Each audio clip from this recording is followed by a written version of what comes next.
Hello, everyone. Have a Shabbat Shalom to everybody. Welcome back again to our weekly portion. And this week we are studying Deuteronomy. So, in this parasha, Moses is speaking his words before his death. And it begins with, "These are the words which Moses spoke to all Israel on this side of the Jordan in the wilderness."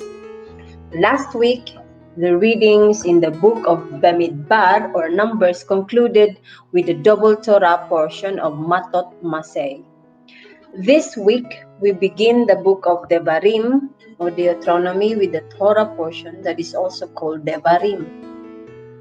Moses retells the wilderness saga and reviews with all the people everything that Adonai had ordered them. He begins with God's directive at Horeb to get moving and take the promised land, which extends from the Mediterranean Sea to the Euphrates River, including the lands of Ammon, Moab, and Edom. It is possible that the people were quite content not to move forward once they had received the Ten Commandments at Horeb, another name for Mount Sinai. They were no longer under bondage, and the easiest thing to do would be stay there. Change can be difficult. It takes effort to cope with a new situation, but life is a journey. We are not meant to stand still and stagnate. We are meant to move forward.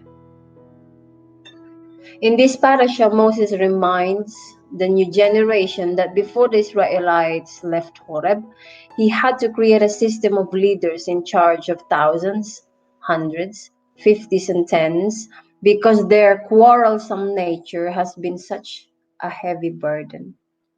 These leaders were commissioned to judge cases and disputes fairly, showing no favoritism. After this, they moved on. When they reached Kadesh Barnea, Moses told them, "Look, the Lord your God has placed the land before you. Go up, take possession as the Lord, the God of your ancestors, has told you. Don't be afraid, don't be dismayed." Deuteronomy 1:21. But the idea of representative leadership seems to have taken hold, and the people approached Moses, asking that scouts go ahead of them to find the best way into the land. Moses appointed one man from every tribe. Each representative came back saying that the land was bountiful. However, 10 scouts said the inhabitants were bigger and stronger than the Israelites. The implication was that God was not big or strong or faithful or real enough to defeat them. The Israelites chose to believe the faithless majority instead of the two field spies. Believing the majority report was contrary to everything that they had witnessed and experienced. God had moved powerfully and miraculously on their behalf both in Egypt and in the desert. Not only that, he had proven himself by going ahead of them and charting the way they should go. They only had to follow. There was no reason to think that God would bring them to the edge of the promised land, only to desert them, and leave them to their own devices. In this parasha, Moses reminds the new generation of the devastating consequences for their parents' lack of faith. The entire generation died in the desert, as would Moses himself. We also understand that although God forgives us when we repent for not following Him, we cannot escape the consequences of our actions. Impress the Lord Moses will not be crossing the Jordan with the Israelites, so he takes this opportunity to point the people toward the Lord and impress on this new generation the importance of heeding his instructions. He wants the people to internalize the message that despite their disobedience and grumblings, God had carried them throughout the 40-year journey through the wilderness, the way a father carries. And this week's Haftarah prophetic reading is the last in the series of 3 Haftarot of affliction, which are read during the 3 weeks of mourning between 17th of Tammuz and 9th of Ab. The problem is people whose hearts are far from God and are just going through the motions as though that is what makes. Stop bringing meaningless offerings. Your incense is detestable to me. New moon, Sabbath, and convocations. I cannot bear your worthless assemblies. Isaiah 113. In this portion, we learn that while they are going through the motions or the traditions of required observances, written law, their hearts follow after pagan practices and idolatry. Coupled with this hypocritical admixture of the law of Moses and the ways of the world are selfishness, cruelty, and perversion of justice. Isaiah calls them partners with thieves. They all love bribes and chase after gifts. They do not defend the cause of the fatherless. The widow's case does not come before them. Isaiah 123. So let's begin with the first topic in this weekly portion. We're gonna go to Deuteronomy 1, 8 and 11, the mercy of rebuke. The reading goes this way. See, I have set the land before you. Come and possess the land which the Lord swore to your fathers, to Abraham, to Isaac, and to Jacob. And I said to you at that time, saying, I cannot carry you alone. In this text, we are also reading that the Lord had set a future to the forefathers, to the father, and to the children. There is a set future for every generation. But the problem is the mercy of rebuke here as well says that the chapter speaks also about problems of the people, their attitude towards God, no matter how much God had loved them, no matter how much God had straightened them, still they are doing things that are contrary to what He wants. And the mercy of the rebuke is that in the end of this reading, there is a promise that there is a future to possess for the forefathers, for the generation to come. That's the mercy, because God is merciful, giving leaders to say that God will carry us. The Lord your God has multiplied you, and behold, you are today as the stars of the heavens in abundance. And that means a lot. That means that in 11, we can see that the Lord your God of your forefathers add to you 1,000 folds, as many as you are, and He may bless you as He spoke concerning you. It means that there is a mercy in rebuke. There is grace when God rebukes us. It is because He wants us to go along with His future plans. He wants that we will obey alone His words. Now let's go to the second reading. We need leaders to lead us and represent us. In this chapter, you could read that a leader alone cannot bear all our troubles. Remember when you come to your pastor and ask advice, And then behind you is another person filled with worries, filled with troubles and problems. Have you ever thought, how does this pastor carries all your loads? Do you think he have time to pray for everyone that comes to him? Do you think he remember each and every one? I believe he could remember some certain people who carries their problems and troubles, but we have to remember that even Moses says, how can I bear your trouble, your burden, and your strife all by myself? He says that as a leader, we have to consider another leading men, wise and understanding men, known among your tribes, and I will make them heads over you. And as a leader, we can see them by the way they live. We know them. They should be among us. They should be wise and understanding. Understanding means also that despite of the troubles that you have in your life, they will not judge you. They will not portray you in a way that would shame you or degrade you or defame you. Because this leader, filled with wisdom and understanding, should be the one who will uplift you and will hear your cause. It says here in 16 and 17, and I commanded your judges at that time, saying, hear disputes between your brothers and judge justly between a man and his brother and between his litigant. You shall not favor person in judgment, rather you shall hear the small just as the great. You shall not fear any man.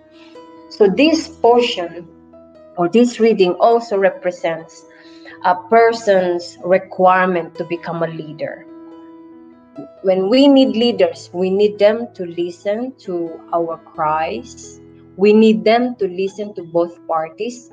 We need them to not be afraid of positions of the people that are against us. For example, if you have a problem with another brother who has some position either in different ways, political or so, that wise and understanding leader should not fear that man, because he shall judge rightly, or else the judgment will be upon his head, because the judgment is just in the hands of the Lord. And the case that is too difficult will go to the higher leader, right? So we can see that leaders are very, very important in our lives. But as leaders, it's also important that they have a good representation of understanding, of wisdom, of humility, that they have the sympathy, that they have the empathy, that they will not misuse their position as a leader, that they will not abuse those who are suffering, those who are coming to them with full of problems, right? Now we're gonna go to the third reading, and it goes to Deuteronomy 1:32. But regarding this matter, you do not believe the Lord your God. 33, who goes before you on the way to search out a place for you in which to encamp. 37, the Lord was angry was angry with me because of you, saying, neither will you go there. The leaders suffer in our disobedience. Sometimes we think that because they are leaders, they should know better. And sometimes we think that because we don't want to follow the rules of the leaders means that it will not affect them at all. But the truth is, if you think of the president or a leader in your place, Remember that there is someone ahead of them. And if that president don't obey the counsel of those that surrounds him, that also disputes his power, that also disrespects his position, and he will suffer. If we look at the place of Moses as a leader, he suffered. He was the man who goes ahead the people. He was the man who goes ahead of them when it comes to the leadership, in leading them into the wilderness, leading them into serving God, leading them into prayer, and almost everything he have done by himself to lead the people. He was the representative of God, and he was the mediator in between the Israelites and God. But because of his human limitations, he also had to suffer from his own anger, which led to that he cannot even enter the promised land. The Lord was angry with him because of his disobedience. He became disobedient because of his anger towards the people, because the people were not listening to him. They complained a lot, and he carried all of these troubles alone. So let's remember that if we want a community that is filled with peace, that is filled with goodness, we have to contribute by our own selves, by being obedient to authorities. And I am only talking about a leadership that has a good reputation, that knows how to lead their family. Within our faith, we have to look at how our leaders live. How have they changed their lives? Are they understanding? Do they listen? Do they hear? Do they sympathize? Do they empathize? Do they judge rightly? Do they not favor whenever you come to them and you are empty and you have a dispute against someone? Do they try to make peace between you and your enemy? Is there a humility in that leadership? And if you find that leader, support them, pray for them, because then God is in your midst. Let's go to the next reading, the fourth one. And we suffer in our own words. What do I mean with this? In Deuteronomy 1:39-42, it says here, your little ones whom you said will be prey, and your children who on that day did not know good and evil, they will go there and I will give it to them, and they will possess it. This means as well that when we suffered by complaining, we suffer in complaining, we already have sinned. As you see in this chapter, when you read this whole chapter, you can see how the people had complained.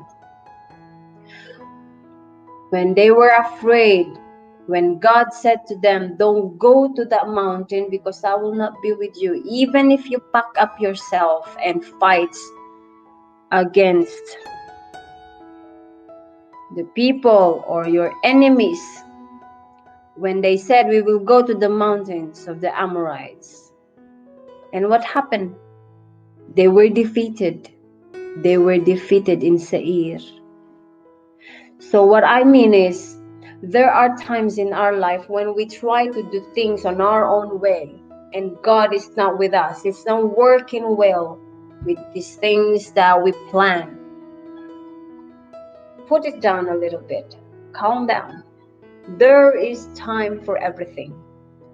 One reason that they were defeated is because of the fear that they have, because of the disobedience, when they complain too much. Remember this, that we suffer in our own words. Remember that when we suffer in trials, when we suffer from all the problems and troubles, let your supplications be in the sight of God and pray to Him alone, because He will give you the solutions to these troubles.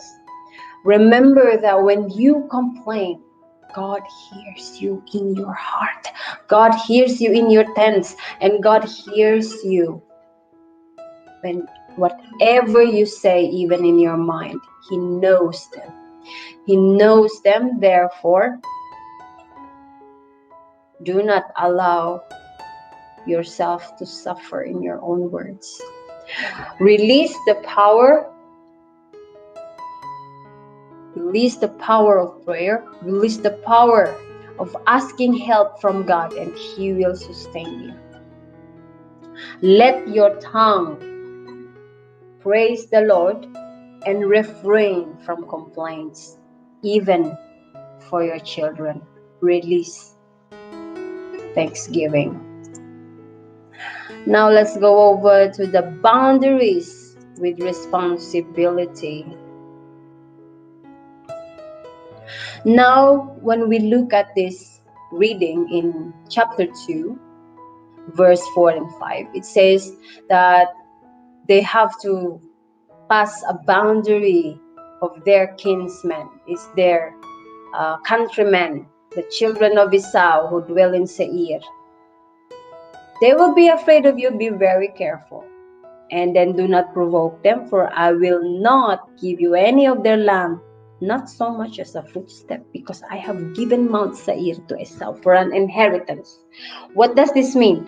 It means that every people in our surrounding are our fellow men, are our neighbor. And it means that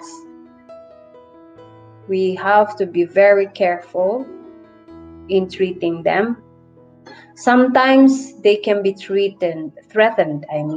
Sometimes they can be threatened of how we live and how we talk and how we act as a believer. But be gentle. Do not provoke them, it says here.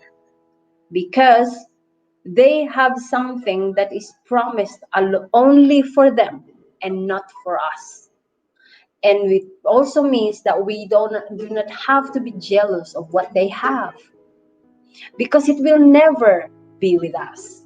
It can never come to us because it was given to them as an inheritance. So whatever others have, we shall not be jealous.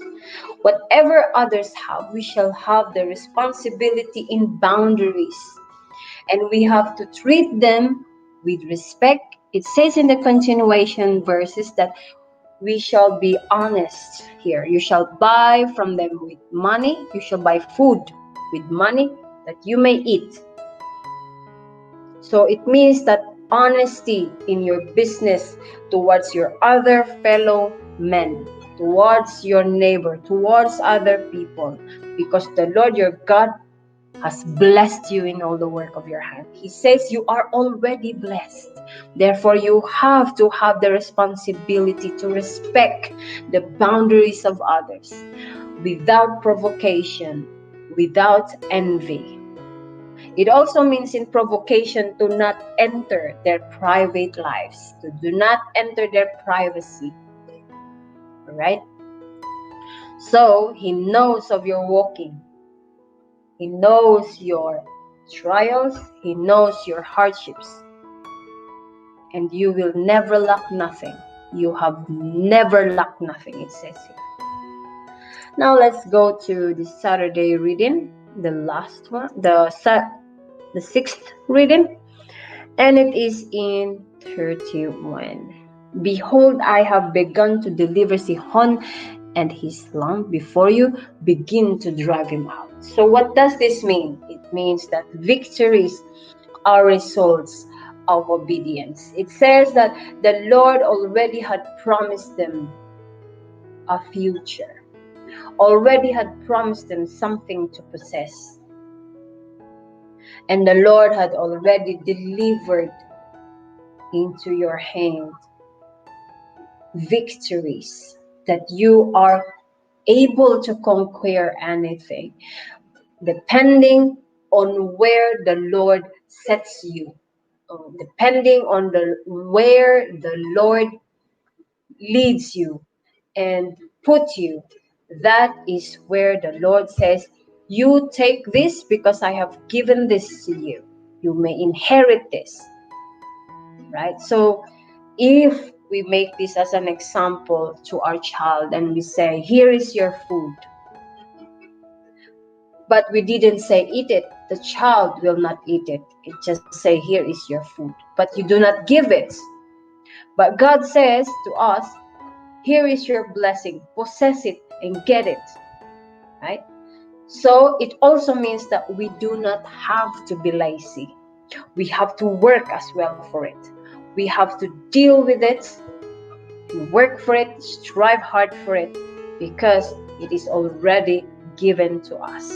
It says in the coming verses, and we conquered all his cities at that time. It utterly destroyed every city. The men, women, and the young children, we left over no survivor. If we reflect on our lives, this also means that by destroying a city, it means destroying the pride.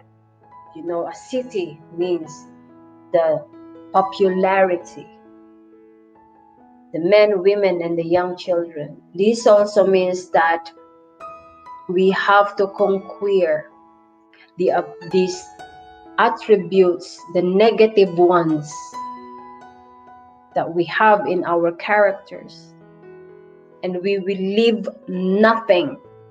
We will leave nothing but only the development of obedience towards the Lord. Let's go to the last reading.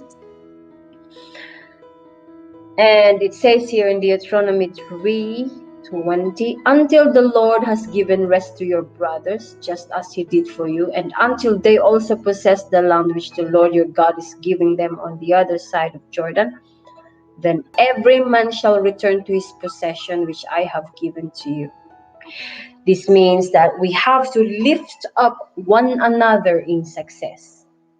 Remember that when they traveled into taking their inheritance, when they started to divide the inheritance to each tribe, some of them didn't actually just took their inheritance, but they went along with the other tribes, with the rest of the tribes, with the rest of the nation, until each and everyone had settled in their own, right? This also means that we should be happy when someone is having a success. We should be glad in their success. We should be glad when we are having success and we see someone lying down. Let's bring them along with us. Let's take them along with us. Let's teach them. Let us not be selfish. We have to share what we know. We have to share. We have to share the knowledge. We have to share how we survive. We have to inspire in many ways, because these things we have learned in life can never be taken from us. But I tell you, the representation of goodness that you give to other people will become a blessing to many. And it says here, do not fear them, for it is the Lord your God who is fighting for you.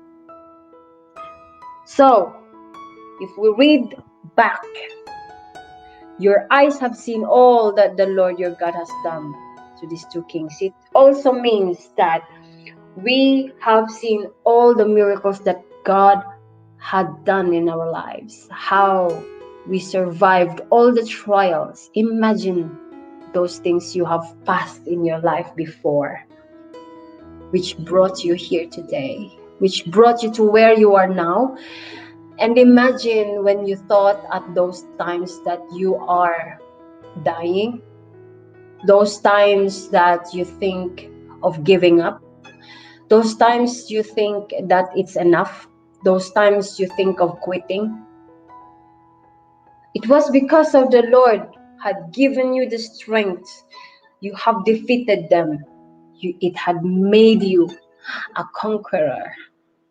And therefore, a true rebuke from God also gives a reminder of all your mistakes. Therefore, when someone reminds you of your mistakes, it's not about evil thing. There are maybe some reasons when someone uses your past because of jealousy or because of hatred, you will know it.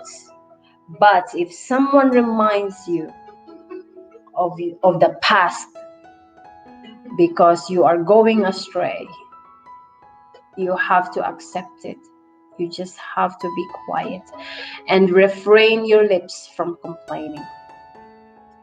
And a true rebuke also uplifts. When someone rebukes you, they uplift you. They remind you the things that happened, but also gives you the energy or the positive thoughts what God had done in your life. Right? And so this is it for the topic that we have for today. I just hope that taught you very well, and I hope that the sharing that I gave you today had given a tremendous change, and I hope that it also had given you something to grind in your mind and something to think about before you sleep tonight. And I want to thank everybody for staying up and for listening here. God bless you, everybody. And see you again for the next reading.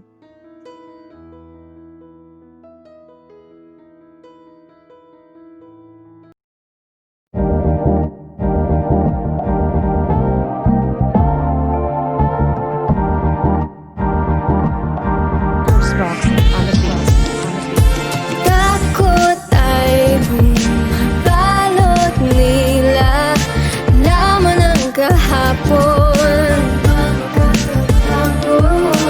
Tila di na muling makakaahon, hanggang saan pa ba aabot? Sisikat din ang araw,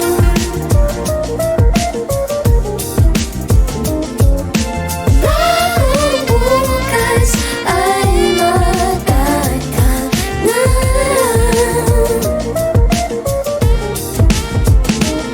Dumarating sa ating buhay ang hampas ng panahon. Paano haharapin ang binibigay na hamon? Hirap makatayo, nilulumpo na bawat laban. Dulot nitong pasakit, masakit sa kalooban. Kay hirap maatim, ngunit dapat tanggapin. Hanapin ang liwanag sa gitna ng dilim. Handa kong tumawid kahit makipat ang tulay, dahil busilak na damdamin ang taglay ko at gabay. Sisikat din ang araw,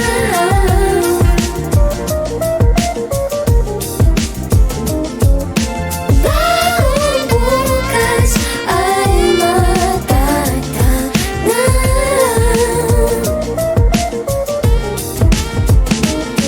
Mga tina mo na sugat ang nagsisilbing lakas. Lahat ng dinaranas, alam na may wakas. Tapang ng loob ang tutumbas sa pagsubok. Kinayang harapin, dagok at suntok sa sulok. Pagsubok na dumarating, kayang lampasan. Matibay ang dibdib, puso at isipan. Ako'y Pinoy, sa pagiging matatag. Hindi magpapati ng Diyos ang aking kalasag. Kumapit sa langit, subukang manalangin.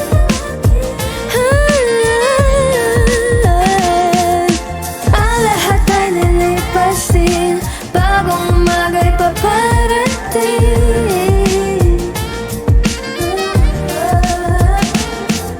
Sisikat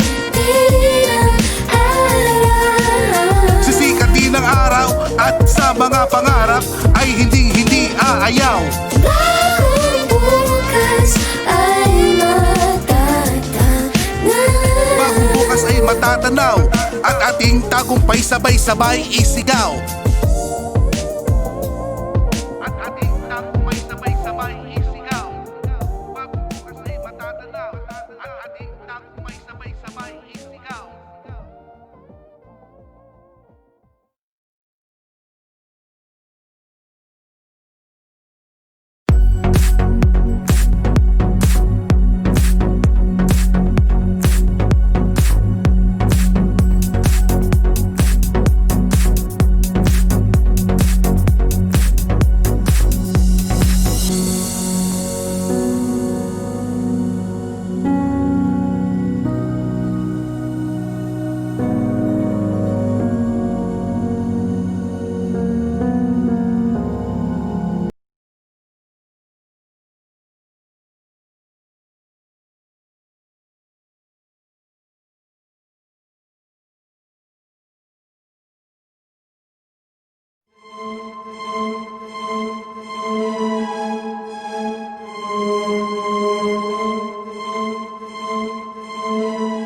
I never believed I could live after I was made to dig my own grave, which had enormously changed my life's perspective.